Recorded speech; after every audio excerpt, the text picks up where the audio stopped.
What are the top 4 problems facing the Christian community? And why are Christians losing ground in the culture war? My name's Mark Harrington, and you're listening to Activist Radio on The Mark Harrington Show.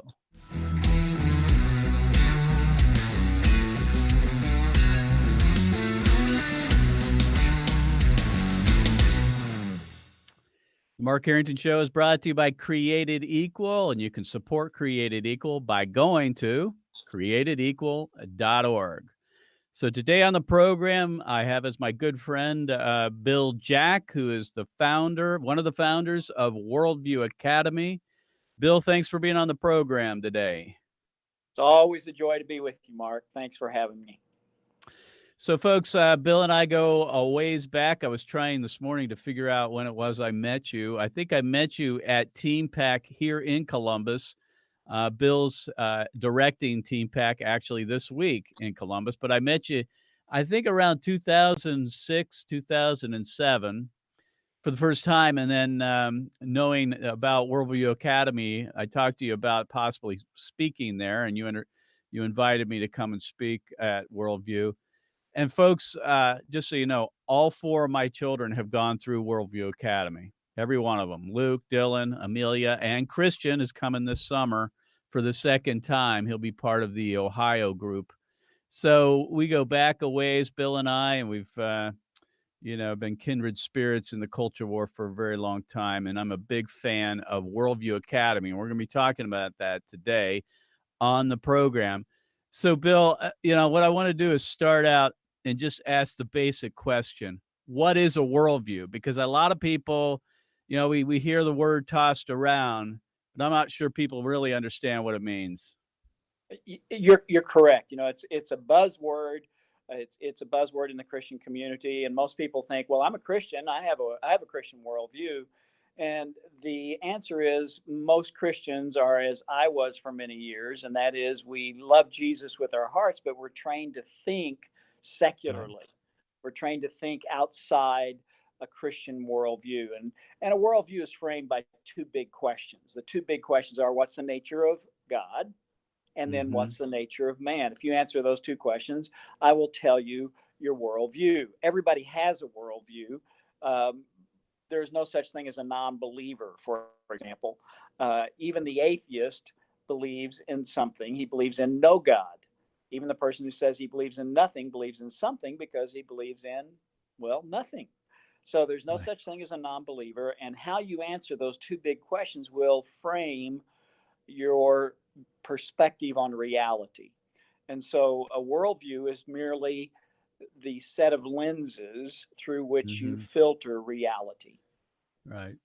And so I think it was 1996 when you started Worldview with a couple other guys. You're one of the co-founders. That's been a while. What was that, 24 years ago? It's been a while. Why was there a need for Worldview Academy? I mean, Uh, isn't the job getting done in the church of teaching if the worldview? church, yeah, if the church were doing its job, then I wouldn't exist. Just as Mm-hmm. if the church were doing its job, Created Equal wouldn't exist. That's And right.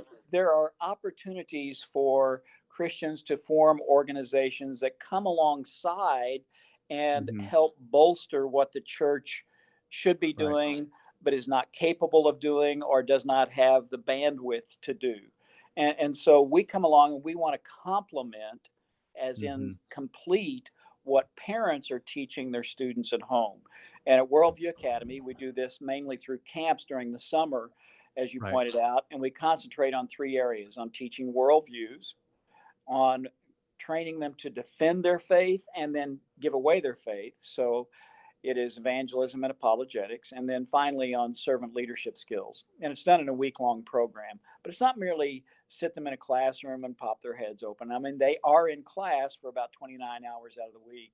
But we do take them out and we have them engage people in conversations on college campuses and downtown areas. That's one of the Mm-hmm. things that makes us unique, is the practical application. Right, and that's why we love Worldview Academy so much. That's why I've sent my children through the program, because, like you here at Created Equal, we believe the same thing, that students are only going to learn so much in the classroom. We need to give them the head knowledge, but they got to learn the practical way of actually expressing their views to others who disagree.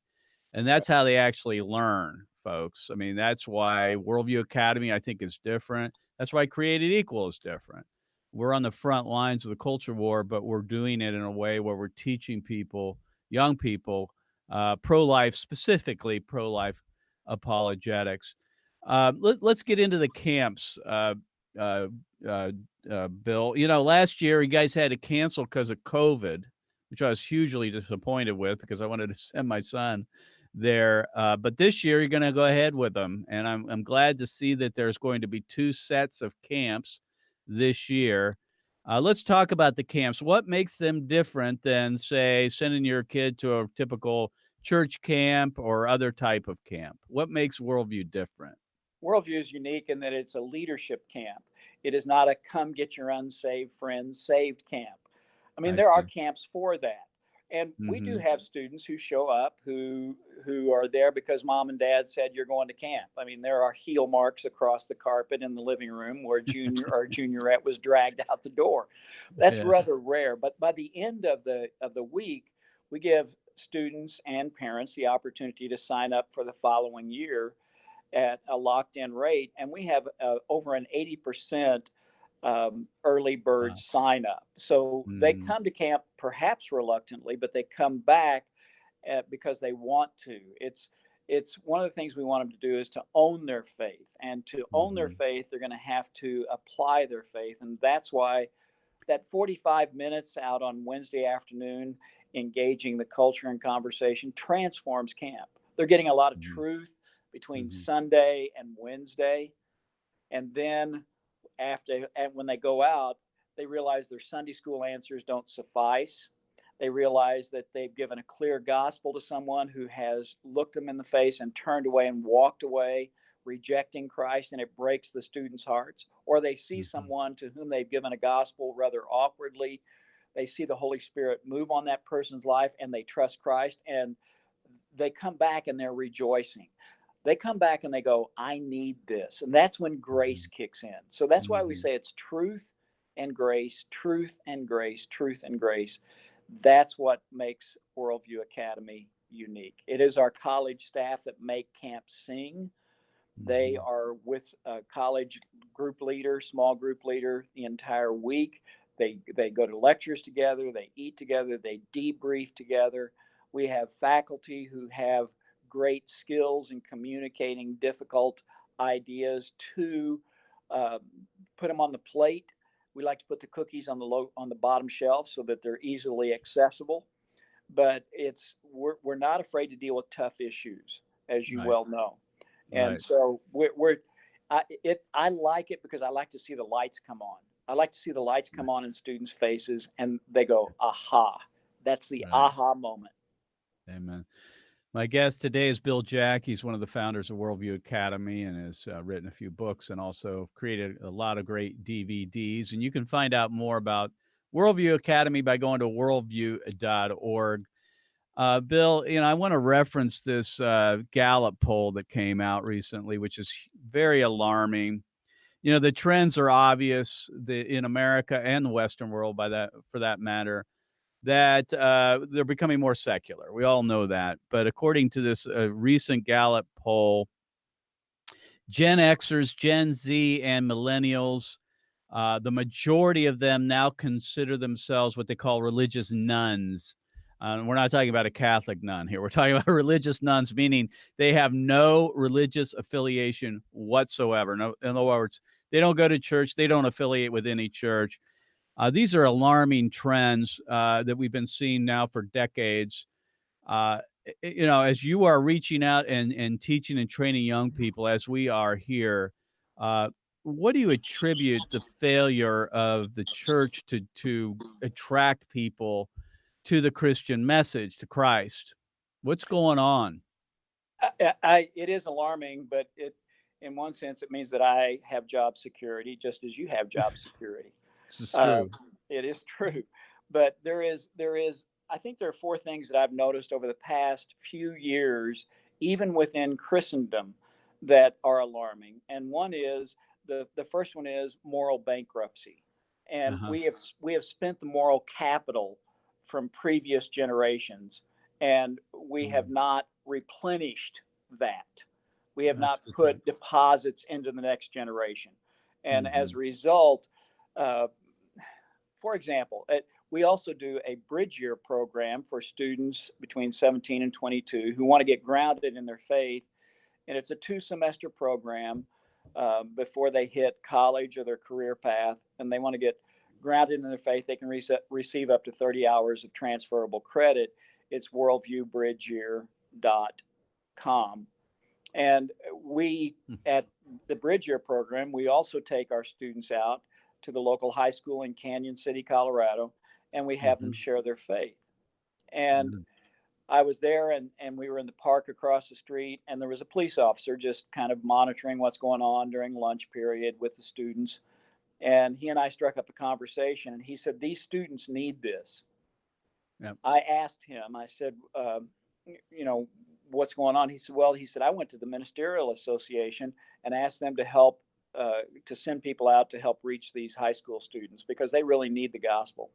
And I asked if any Christians had shown up, and he looked at the ground, shook his head, and said no. Now Mm. we're missing the greatest mission field in our culture, and that is the secular schools. Right. The schools are not your friend. The schools No. have won. They are godless. What is the key of Jesus said in Luke 11:52? You have to the lawyers. He said, "You've taken away the key of wisdom." What's the key of wisdom? It's Mm. fear of the Lord. Do we teach fear No. of God in schools? Of course not. No. We No. teach fear of man.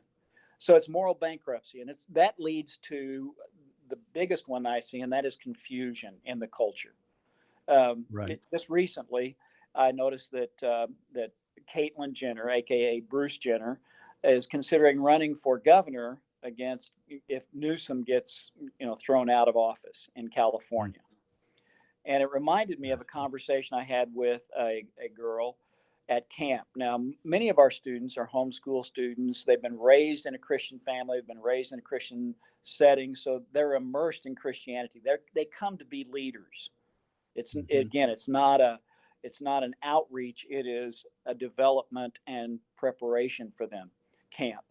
And she sat down with me, and she and her small group, and said, "We have a question. What do you think of Caitlyn Jenner?" And I said, "You mean Bruce?" And she said, "Well, he wants to be called Caitlyn." And I said, "Of Yeah. course." Abraham Lincoln said, you ask a group of people, if you call a sheep's tail a leg, how many legs does a sheep have? And the answer, of course, is four. It doesn't matter what you call the tail, it's still Right. a tail. Okay. And as far as Bruce Jenner goes, I said, check his DNA. And then she retorted with, well, he claims to be a Christian. And I said, well, he may very well have trusted Christ, but he is shaking his fist in the Yeah. face of his creator, saying, Mm. you don't define me, I do.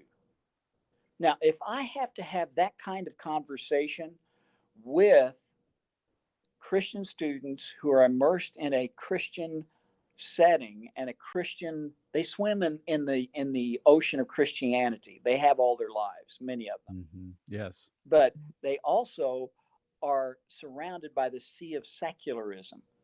If I have to have that kind of conversation with leadership students, what about the average youth group? What about the Yeah. average, you know, That's the students problem. who that's the problem. So there's confusion, Yeah. and that Yeah. is the result. The third thread is even more ominous, and that Well, is before we get to that, Bill, let me yeah, give people, folks, listen. Here's the bottom line here. If you're a parent, you have a Christian son or daughter, and you're worried, you see the world, you see what's going on, right? And you see your friends, kids walking from the faith, and you're worried about your own kids, which you should be. First of all, get them out of government schools. I'm just going to tell you that up front. Just get them out of government school. I don't care what you have to do. Homeschool them, send them to a Christian school or something. Do whatever you have to. Sacrifice to get them out of the government schools because you're gonna 9 out of 10 of them are gonna walk from the faith because the government schools are gonna pump them with all kinds of nonsense. That's the first thing. Second thing is make sure your church is teaching worldview, and if they aren't, send them to Worldview Camp.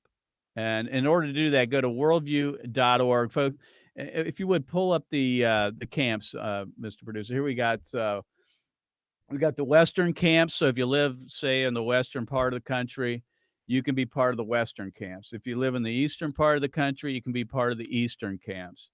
I mean, you can go to any camp you wish, but it makes more sense if you're geographically in the west or the east to go to those prospective camps. But this will change your young person forever.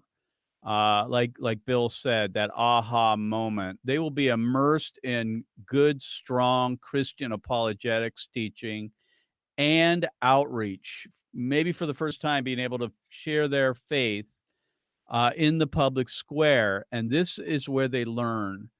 And so I can't endorse Worldview Academy enough. I've sent all four of my children through. It's made a huge difference in their lives, among other things. We can't expect Worldview Academy for 1 week to do what parents should be doing, 365. But it's just another way, another touch, another opportunity for them to get the kind of teaching that unfortunately is not often being taught in our churches. So I exhort you to go to worldview.org, sign up. It's not too late to sign up your young person for one of the camps this year. Bill, we went through moral bankruptcy, confusion. Before the show, I asked you for 4 problems that the Christian community is facing. Let's go to biblical illiteracy. Uh, we've left churches, my wife and I, where they simply just virtually entertain the young people while the parents are in service. I think that's a problem across the board. They're not being taught the Bible. You guys do that at Worldview. Right. And we, the culture, we in the Christian community underestimate our youth. The great revivals may have been sparked by elder statesmen and mature pastors and preachers and evangelists, but they were carried by the youth. And we Yeah. underestimate our youth. And what we need to do is equip them. I mean, okay, how many times have you heard, well, I'm a Christian. By the way, I taught public high school for 10 years. The Mhm. group that sends more students to private and homeschools percentage wise than any other group are public school teachers. We do not want Mm. our students there because we know what goes on there. Yeah. And do not send your students. Okay, I'm going to. I was recently in Illinois, and on the radio, the announcement was the governor had signed a law mandating that uh, LGBTQ history be taught in public schools. And at that moment, I realized what needs to be put above every door of every school in every state that is a public school, it should be the gates of hell. You're Mhm. sending your Yep. students to the gates of hell. I'm going to be blunt Yep. about it. Get your kids out of I'm there. with you. I Okay. agree. I destroyed your students for the first 5 to 7 years that I taught. And I was a nice guy and I was a Christian. Christians are the problem. I was your Right. problem because I taught youth in my church, but it had no application what I did throughout the week. And so Yeah, that's and, one thing. Christian parents have to bring their kids come home from public school, and they're constantly deprogramming them. I mean, it's Right. they're not gonna win that fight. They're just And not. what I would say is, well, the school is tax supported, and I got to render unto Caesar the things which are Caesar's, and I use that as an excuse not to mention the most influential piece of literature in Western civilization in my literature class. That's absurd. Not to mention the best, the first book ever printed on a movable type printing press, the first book read in Amen. outer space, the international bestseller. What I failed Amen. to mention the Bible. Now Yeah. that's academically absurd. But let's go Mhm. back to this Caesar thing. The question that we need to ask is, okay, yes, Jesus did say, render unto Caesar the things which are Caesar's. If it's on the coin, then you pay your taxes. But here's the question: whose image is on every person who has ever lived? Is it the Amen. state's or is it God's? Better question, more personal question to parents is, whose image do you want stamped on the hearts and minds of little children sitting in those school desks? You want the secular state's or do you want God's? Amen. So My guess many again is Christians many Christians are biblically illiterate because they do not know what that verse means particularly. And then the next thing is a lack of concern for liberty. That's yeah, the let's third talk one. about that because here's the thing.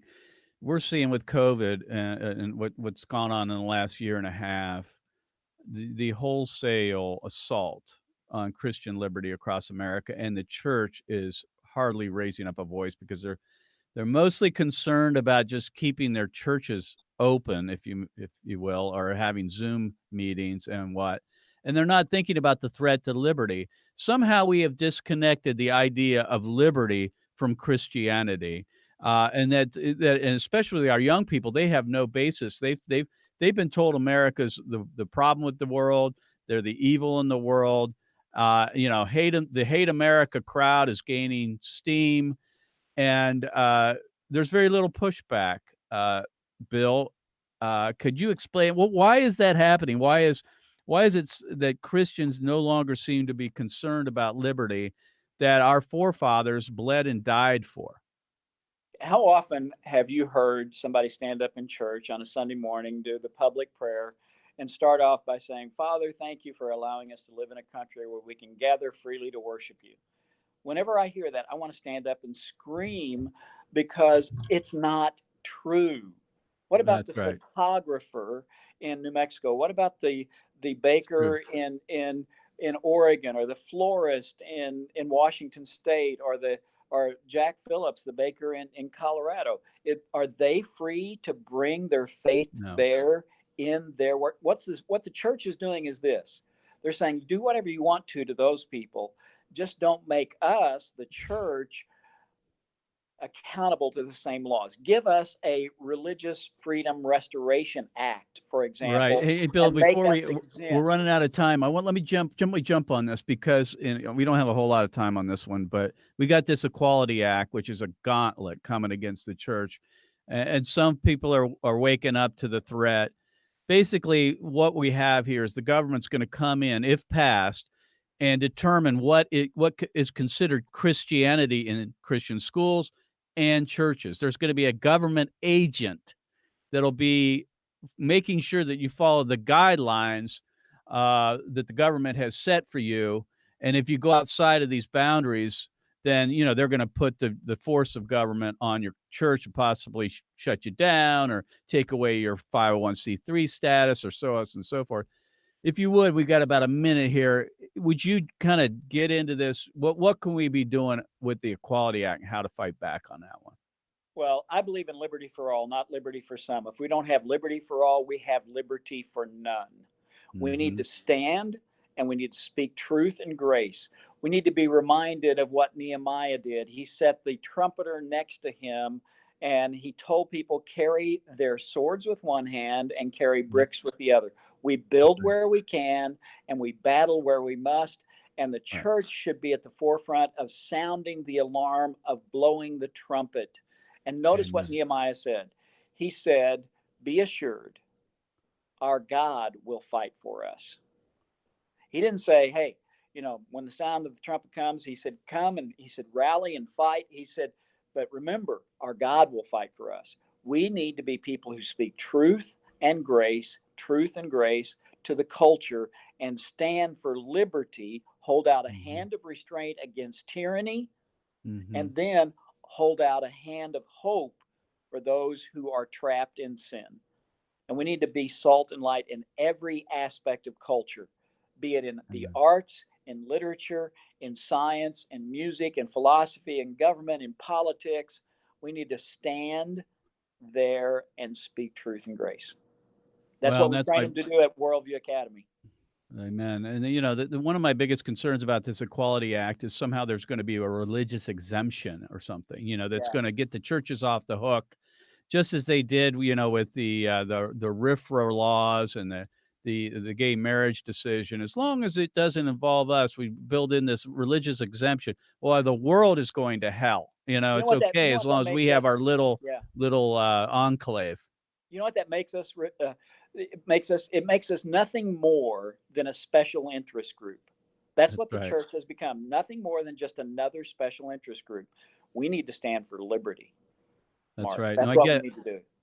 That's right. So, hey, listen, folks, you need to go to worldview.org. Mr. Producer, pull up that schedule right there, the camps this summer. If you're a Christian parent and you want your kids to learn Christian apologetics from some of the best teachers in America, go to worldview.org. There's the camps there. You've got the West Coast camps, the East Coast camps. There's one in Ohio, Pennsylvania, Michigan, if you're in the Midwest region.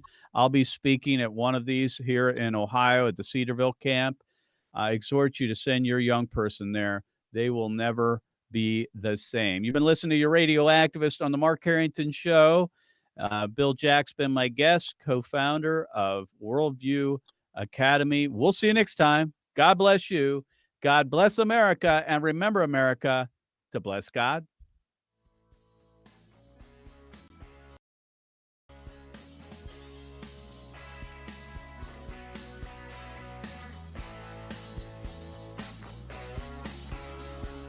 You've been listening to Mark Harrington, your radio activist. For more information on how to become a witness against the evil plague in America, call Created Equal at 614-269-7808. That's 614-269-7808. Or go online to createdequal.net. Createdequal.net. Be sure to tune to the Mark Harrington Show next time for your marching orders in the culture war.